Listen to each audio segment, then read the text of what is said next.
teman-teman, perkenalkan nama saya Sirin Yohana Siahaan dari kelas 12E dengan mapel sejarah akan menjelaskan tentang keadaan masyarakat Indonesia dalam masa reformasi.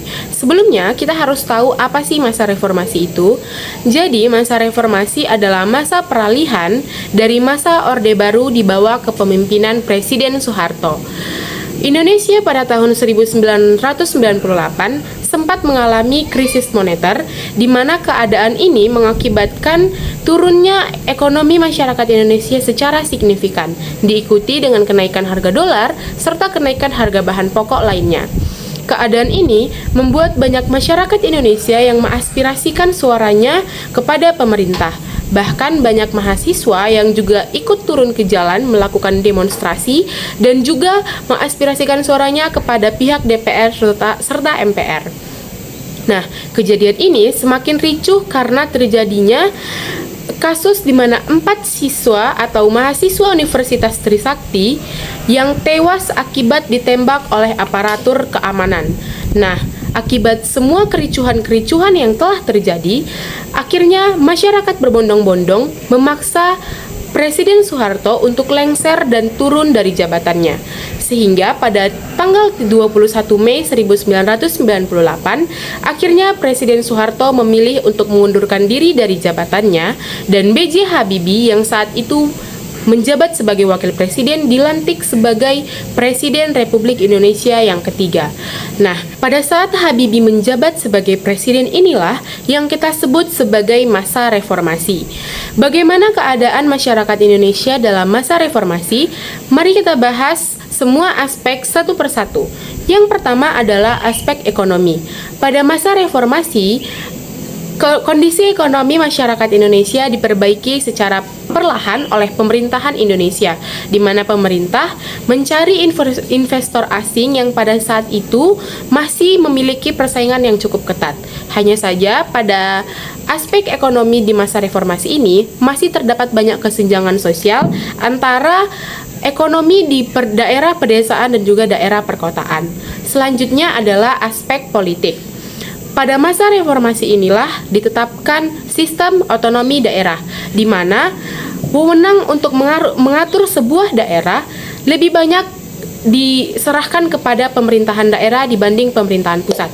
Hal ini dilakukan supaya setiap daerah mendapat pengawasan serta pengembangan yang merata. Yang ketiga adalah aspek kehidupan sosial.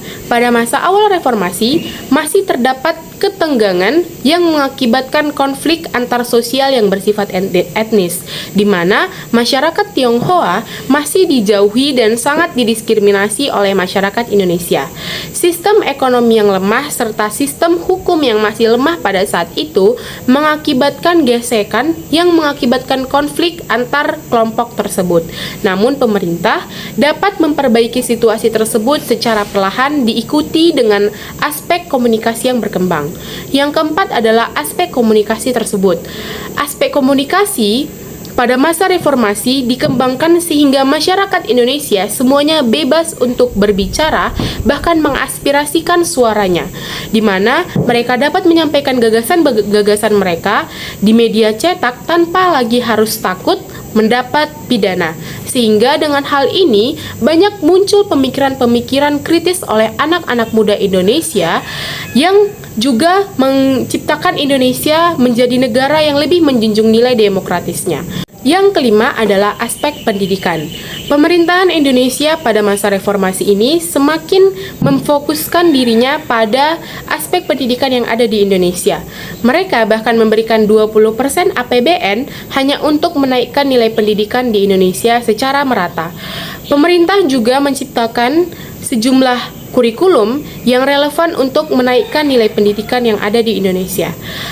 Selanjutnya, yang terakhir adalah aspek kebudayaan. Pada masa reformasi ini, pemerintah Indonesia dengan segera mendaftarkan warisan-warisan serta budayanya kepada pihak UNESCO dengan tujuan menghindari negara yang ingin mengklaim warisan budaya Indonesia.